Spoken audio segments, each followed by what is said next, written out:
Welcome to RR news. RR news pre poll సర్వేలో భాగంగా 2023 ఎన్నికలకు సంబంధించి ఉమ్మడి రంగారెడ్డి జిల్లా సర్వేను రిలీజ్ చేస్తున్నాం. ఉమ్మడి రంగారెడ్డి జిల్లాలో మొత్తం 14 అసెంబ్లీ స్థానాలు ఉన్నాయి. గత ఎన్నికల్లో 2018 ఎన్నికల్లో మొత్తం 14 స్థానాలకు గాను 12 స్థానాలలో బీఆర్ఎస్ పార్టీ విజయం సాధించగా 2 స్థానాలలో కాంగ్రెస్, ఒకటి మహేశ్వరం, 2 ఎల్బీనగర్లో కాంగ్రెస్ అభ్యర్థులు గెలుపొందారు. తర్వాత జరిగిన పరిణామాల దృష్ట్యా సబితారెడ్డి, సుధీర్ రెడ్డి ఇద్దరు కూడా బీఆర్ఎస్లో చేరడంతో ప్రస్తుతం 14 స్థానాలు బీఆర్ఎస్ ఖాతాలోనే ఉన్నాయి. అయితే ఆర్ఆర్ న్యూస్ వారు మొత్తం 14 నియోజకవర్గాలకు సంబంధించి 48,926 శాంపిల్స్ సేకరించడం జరిగింది. అందులో మహిళలు 23,472, పురుషులు 25,454 మంది. మరి ఏజ్ ఫ్యాక్టర్ చూస్తే 18 నుంచి 39 యువకులై మొత్తం 15,626 శాంపిల్స్. మధ్య వయస్కులు 40 నుంచి 59 సంవత్సరాలు 17,972 మంది. 60 సంవత్సరాలు ఆ పైబడిన వారివి 15,328 శాంపిల్స్ సేకరించడం జరిగింది. నియోజకవర్గాల వారీగా ఒకసారి సర్వేని కనుక మనం గమనిస్తే కూకట్పల్లి నియోజకవర్గం, ఇక్కడ ఆంధ్ర సెటిలర్స్ ఓట్లు ఎక్కువగా ఉంటాయి. ఇక్కడ సిట్టింగ్ ఎమ్మెల్యే మాధవరం కృష్ణారావు మరొకసారి బీఆర్ఎస్ నుంచి పోటీ చేస్తున్నారు. కాంగ్రెస్ నుంచి బండి రమేష్ ఇటీవలే బీఆర్ఎస్ నుంచి బీజేపీలో చేరడం జరిగింది. ప్రేమ్ కుమార్ జనసేన బీజేపీ పొత్తులో భాగంగా ఇక్కడ జనసేనకు టికెట్ కేటాయించడం జరిగింది. ప్రేమ్ కుమార్ పోటీ చేస్తున్నారు. ఇక్కడ నియోజకవర్గంలో ఆంధ్ర సెటిలర్ల ఓట్లు అధికంగా ఉండడం, బీజేపీ క్యాడర్ బలంగా ఉండడం మరియు పవన్ కళ్యాణ్ ఇమేజ్ వల్ల జనసేనకు కొద్దిగా మొగ్గు చూపుతుంది. ఇక్కడ జనసేన అభ్యర్థి రాష్ట్రంలో గెలిచే ఏకైక సీట్ కూడా అయ్యే అవకాశం ఉంటుంది. ఇక మరొక నియోజకవర్గం కుత్బుల్లాపూర్, ఇక్కడ సిట్టింగ్ ఎమ్మెల్యే కేపీ వివేకానంద మరొకసారి బీఆర్ఎస్ నుంచి పోటీ చేస్తున్నారు. కాంగ్రెస్ నుంచి కొలను హనుమంతరెడ్డి, బీజేపీ నుంచి మాజీ ఎమ్మెల్యే కూన శ్రీశైలం గౌడ్ పోటీ చేస్తున్నారు. ఇక్కడ త్రిముఖ పోరు ఉంది. బీఆర్ఎస్, బీజేపీ, కాంగ్రెస్ల మధ్య త్రిముఖ పోరు ఉన్నప్పటికీ ఇక్కడ కాంగ్రెస్ థర్డ్ ప్లేస్కి పరిమితం అవుతుంది. ఇక్కడ సిట్టింగ్ ఎమ్మెల్యే వివేకానంద అనుచరుల భూ కబ్జాలు, దౌర్జన్యాలు, దోపిడీలు వంటివి తీవ్ర ప్రజా వ్యతిరేకత ఉంది. దానికి తోడు రాష్ట్ర ప్రభుత్వంపై ఉన్న వ్యతిరేకత కూడా మరియు నియోజకవర్గంలో కింది స్థాయి క్యాడర్కు అందుబాటులో లేకపోవడం, ప్రజలకు అందుబాటులో లేకపోవడం వలనది వివేకానందకు మైనస్గా మారే అవకాశం ఉంటుంది. బీజేపీకి బలమైన అభ్యర్థితో పాటు బలమైన క్యాడర్ కలిగి ఉండడం వల్ల ఇక్కడ బీజేపీ స్పష్టమైన మెజారిటీతో గెలుస్తుంది. మరొక ముఖ్యమైన నియోజకవర్గం మేడ్చల్, ఇక్కడ సిట్టింగ్ ఎమ్మెల్యే మల్లారెడ్డి, ఈయన మంత్రిగా కూడా పనిచేస్తున్నారు. కాంగ్రెస్ నుంచి వజ్రేష్ యాదవ్, బీజేపీ నుంచి ఏనుగు సుదర్శన్ రెడ్డి పోటీ చేస్తున్నారు. మంత్రి మల్లారెడ్డిపై తీవ్ర ప్రజాగ్రహం ఉన్నప్పటికీ ఆయనను ఢీకొట్టే బలమైన అభ్యర్థులు కాంగ్రెస్, బీజేపీలో లేకపోవడం అనేది బీఆర్ఎస్కు అనుకూలించే అంశాలు. అయితే ఇక్కడ మేడ్చల్లో మరొకసారి మల్లారెడ్డి అని విజయం సాధించే అవకాశం ఉంది. మరొక నియోజకవర్గం మల్కాజ్గిరి, ఇక్కడ బీఆర్ఎస్ నుంచి మర్రి రాజశేఖర్ రెడ్డి, కాంగ్రెస్ నుంచి sitting MLA Mynampally Hanumantharao, BJP నుంచి మాజీ ఎమ్మెల్సీ రామచంద్రరావు పోటీ చేస్తున్నారు. ఇక్కడ త్రిముఖ పోరు ఉన్నప్పటికీ సిట్టింగ్ ఎమ్మెల్యేపై తీవ్రమైన వ్యతిరేకత, భూ కబ్జా, దందాలు వంటి ప్రజాగ్రహం ఉంది. అదేవిధంగా బీఆర్ఎస్ అభ్యర్థి రాజశేఖర్ రెడ్డి కూడా మల్లారెడ్డి అల్లుడుగా ఉన్నందువలన ఆయన పైన ఉన్న వ్యతిరేకత మరియు రాష్ట్ర ప్రభుత్వంపై ఉన్న వ్యతిరేకత బీజేపీకి కలిసి వచ్చే అవకాశం. అదేవిధంగా మల్కాజ్గిరిలో బ్రాహ్మణ ఓట్లు దాదాపు 40 నుంచి 50 వేలు ఉంటాయి. బీసీ ఓట్లతో పాటు మందకృష్ణ మాదిగ గారి బలం కూడా కలిసి వచ్చి ఇక్కడ బీజేపీ జెండా ఎగిరేసే అవకాశం ఉంది. మరొక నియోజకవర్గం ఉప్పల్, ఇక్కడ బండారు లక్ష్మారెడ్డి బీఆర్ఎస్ నుంచి, పరమేశ్వరరెడ్డి కాంగ్రెస్ నుంచి, మాజీ ఎమ్మెల్యే ఎన్వీఎస్ఎస్ ప్రభాకర్ బీజేపీ నుంచి పోటీ చేస్తున్నారు. ఉప్పల్ నియోజకవర్గంలో త్రిముఖ పోరు బలంగా ఉంది. ఇక్కడ సిట్టింగ్ ఎమ్మెల్యేను మార్చి బండారు లక్ష్మారెడ్డికి టికెట్ ఇవ్వడం బీఆర్ఎస్కు కలిసి వచ్చే అంశం అయినప్పటికీ రాష్ట్ర ప్రభుత్వం పైన ఉన్న వ్యతిరేకత కొద్దిగా మైనస్గా మారనుంది. అదేవిధంగా కాంగ్రెస్ నుంచి టికెట్ ఆశించిన ఏఎస్ రావు నగర్ కార్పొరేటర్ సింగిరెడ్డి సోమశేఖర్ రెడ్డి బీఆర్ఎస్లో చేరడం కొద్ది వరకు బీఆర్ఎస్కు అనుకూలించే అంశంగా చెప్పవచ్చు. మరొక కాంగ్రెస్ నుంచి పోటీ చేసిన పరమేశ్వర్ రెడ్డి నియోజకవర్గ వ్యాప్తంగా గుర్తింపు లేకపోవడం అనేది మైనస్గా మారగా, సిట్టింగ్ మాజీ ఎమ్మెల్యే ఎన్వీఎస్ఎస్ ప్రభాకర్ ప్రచారంలో దూకుడును కనబరచలేకపోవడం అనేది మైనస్గా మారుతుంది. ఇక్కడ మరొకసారి బీఆర్ఎస్ గెలిచే అవకాశం, స్వల్ప మెజారిటీతో గెలిచే అవకాశం కనిపిస్తుంది.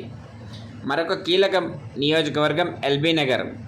ఇక్కడ ఎల్బీ నగర్ నుంచి సిట్టింగ్ ఎమ్మెల్యే సుధీర్ రెడ్డి ఇతను కాంగ్రెస్లో గెలిచి బీఆర్ఎస్లోకి వెళ్ళడం జరిగింది. బీఆర్ఎస్ నుంచి మరొకసారి తన అదృష్టాన్ని పరీక్షించుకుంటున్నారు. కాంగ్రెస్ నుంచి బీసీ లీడర్ మధు యాష్కి గౌడ్ పోటీ చేస్తున్నారు. బీజేపీ నుంచి జిల్లా అధ్యక్షులు సామ రంగారెడ్డి గారు పోటీలో ఉన్నారు. అయితే ఇక్కడ త్రిముఖ పోరు బలంగా ఉంది. సిట్టింగ్ ఎమ్మెల్యే భూ కబ్జాలు, బెదిరింపులు, దాడుల వంటి కారణాల చేత ఓటమి తప్పకపోవచ్చు. కాంగ్రెస్ బీసీ నేత అయిన మధు యాష్కి ఇంతకుముందు నిజామాబాద్ నుంచి పోటీ చేయడం వల్ల ఇక్కడ సొంతంగా క్యాడర్ లేకపోవడం అనేది మైనస్గా మారుతుంది. అదేవిధంగా బీజేపీ గత జిహెచ్ఎంసీ ఎన్నికల్లో 11 స్థానాలకు గాను 11 గెలిచి క్లీన్ స్వీప్ చేయడం జరిగింది. ఇక్కడ బలమైన క్యాడర్ను కలిగి ఉండడం కూడా బీజేపీకి కలిసి వచ్చే అంశంగా చెప్పవచ్చు. ఏది ఏమైనా ఎల్బీ నగర్లో బీజేపీ స్పష్టమైన మెజారిటీతో గెలిచే అవకాశం కనిపిస్తుంది. రంగారెడ్డి జిల్లాలో మరొక ముఖ్య నియోజకవర్గం ఇబ్రహీంపట్నం.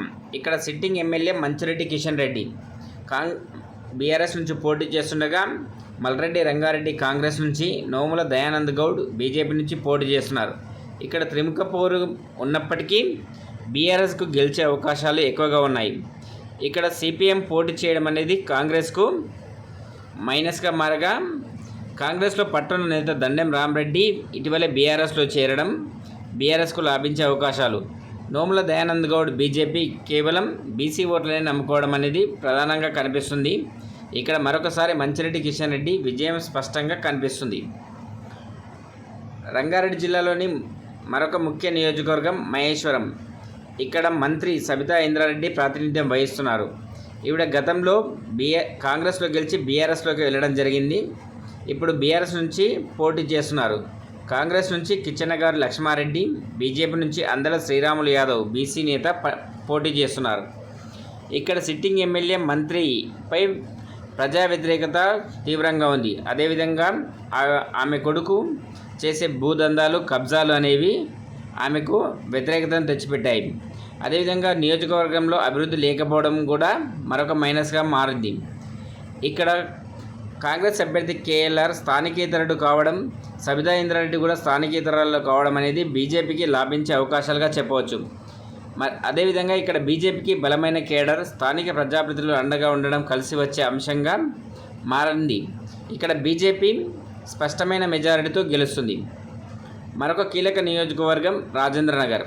ఇక్కడ sitting MLA Prakash Goud BRS నుంచి మరొకసారి పోటీ చేస్తున్నారు. కాంగ్రెస్ నుండి Manikonda municipality chairman Narender Mudiraj, BJP నుంచి మైలార్దేవుపల్లి డివిజన్ కార్పొరేటర్ తోకల శ్రీనివాసరెడ్డిలు పోటీ చేస్తున్నారు. ఇక్కడ బీజేపీ బీఆర్ఎస్ మధ్య టఫ్ ఫైట్గా ఉంది. సిట్టింగ్ ఎమ్మెల్యేపై ఉన్న భూ కబ్జా ఆరోపణలు, దందాలు, దౌర్జన్యాలు, దాడులు వంటివి బీఆర్ఎస్కు మైనస్గా మారుతున్నాయి. వరుసగా 3 సార్లు గెలిచిన ప్రకాష్ గౌడ్పై వ్యతిరేకత అనేది సహజంగానే ఏర్పడుతుంది. అదేవిధంగా రాష్ట్ర ప్రభుత్వంపై ఉన్న వ్యతిరేకత కూడా బీజేపీ అభ్యర్థికి లాభించడం, అదేవిధంగా బీజేపీ అభ్యర్థి సొంత చరిష్మాకు తోడుగా ఎంఐఎం అభ్యర్థిగా ఒక బీసీకి టికెట్ ఇవ్వడంతో ముస్లిం ఓట్లకు గండిపడి టీఆర్ఎస్ ముస్లిం ఓట్లకు గండిపడి బీజేపీకి లాభించే అంశంగా మారింది.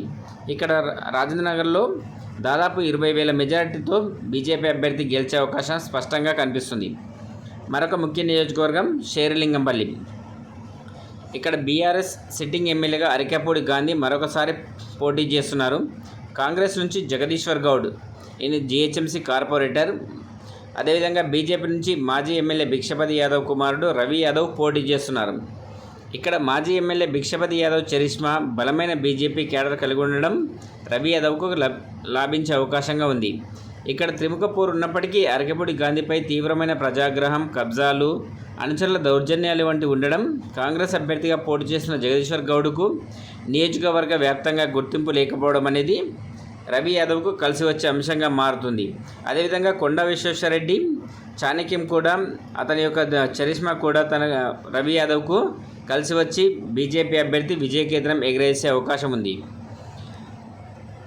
రంగారెడ్డి జిల్లాలో మరొక ముఖ్యమైన నియోజకవర్గం చేవెళ్ళ ఎస్సీ రిజర్వ్డ్ నియోజకవర్గం. ఇక్కడ సిట్టింగ్ ఎమ్మెల్యే కాళ యాదయ్య మరొకసారి బీఆర్ఎస్ నుంచి పోటీ చేస్తున్నారు. అదేవిధంగా కాంగ్రెస్ నుంచి భీమ్ భరత్, బీజేపీ నుంచి కేఎస్ రత్నంలు పోటీ చేస్తున్నారు. ఇక్కడ త్రిముఖ పోటీ ఉన్నప్పటికీ సిట్టింగ్ ఎమ్మెల్యే కాళ యాదయ్యపై కుటుంబ పాలన, బెదిరింపులు, నియోజకవర్గం అభివృద్ధి లేకపోవడం, ఇచ్చిన హామీలు నెరవేర్చకపోవడం వంటి తీవ్ర ప్రజాగ్రహం ఉంది. అదేవిధంగా కాంగ్రెస్ అభ్యర్థికి తీవ్రమైన నేర చరిత్ర కలిగి ఉన్నటువంటి వ్యక్తి. అసెంబ్లీ వ్యాప్తంగా గుర్తింపు లేకపోవడం కూడా మరొక మైనస్గా మారింది. బీజేపీ అభ్యర్థి కేఎస్ రత్నం మాజీ ఎమ్మెల్యే భారీ అనుచరులతో పాటు కలిసి వస్తున్న బీజేపీ శ్రేణులు మాజీ ఎంపీ కొండా విశ్వేశ్వరరెడ్డి సహకారంతో గెలుపు వాకిట్లో ఉన్నారు. ఇక్కడ బీజేపీ స్పష్టమైన ఆధిక్యంతో గెలుస్తుంది. మరొక ముఖ్య నియోజకవర్గం పరిగి. ఇక్కడ సిట్టింగ్ ఎమ్మెల్యే మహేష్ రెడ్డి, కాంగ్రెస్ నుంచి రామ్మోహన్ రెడ్డి, బీజేపీ నుండి మారుతి కిరణ్ పోటీ చేస్తున్నారు. ఇక్కడ త్రిముఖ పోరు బలంగా ఉన్నప్పటికీ కాంగ్రెస్ అభ్యర్థి రామ్మోహన్ రెడ్డికి గెలుపు అవకాశాలు ఎక్కువ ఉన్నాయి. స్వల్ప మెజారిటీతో గెలిచే ఛాన్సెస్ ఉన్నాయి. మరొక ముఖ్య నియోజకవర్గం వికారాబాద్. ఇక్కడ సిట్టింగ్ ఎమ్మెల్యే ఆనంద్, కాంగ్రెస్ నుంచి ప్రసాద్ కుమార్ మాజీ ఎమ్మెల్యే, బీజేపీ నుంచి పెద్దింటి నవీన్ కుమార్లు పోటీ చేస్తున్నారు. ఇక్కడ గతంలోనే స్వల్ప మెజారిటీతో బీఆర్ఎస్ ఎమ్మెల్యే ఆనంద్కి విజయం సాధించడం జరిగింది. కాకపోతే ఈసారి ప్రసాద్ కుమార్ భారీ మెజారిటీతో విజయం సాధించే అవకాశం కనిపిస్తుంది. మరొక చివరి నియోజకవర్గం తాండూరు.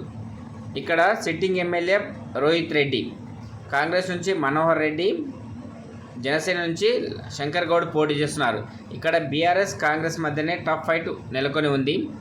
అయితే ఇక్కడ కాంగ్రెస్ అభ్యర్థి మనోహర్ రెడ్డి గెలిచే అవకాశం ఎక్కువగా ఉంది. టీఆర్ఎస్లో ఉన్న వర్గ విభేదాలు పైలట్ రోహిత్ రెడ్డి ఓటమికి కారణమయ్యే అవకాశాలు అధికంగా కనిపిస్తున్నాయి. ఉమ్మడి రంగారెడ్డి జిల్లాలో మొత్తంగా కనుక చూస్తే బీజేపీ 7+1, కుత్బుల్లాపూర్, ఎల్బీనగర్, మహేశ్వరం, రాజేంద్రనగర్, షేర్లింగంపల్లి, చేవెళ్ళ, మల్కాజ్గిరిలో బీజేపీ విజయం సాధిస్తుండగా కూకట్పల్లిలో జనసేన విజయం సాధిస్తుంది. కాంగ్రెస్ 3 స్థానాలు వికారాబాద్, పరిగి, తాండూరులో విజయం సాధిస్తుంది. బీఆర్ఎస్ 3 స్థానాలు మేడ్చల్, ఇబ్రహీంపట్నం, ఉప్పల్లో విజయం సాధించే అవకాశం ఉందని మన ఆర్ఆర్ న్యూస్ ఫ్లాష్ సర్వేలో తేలింది.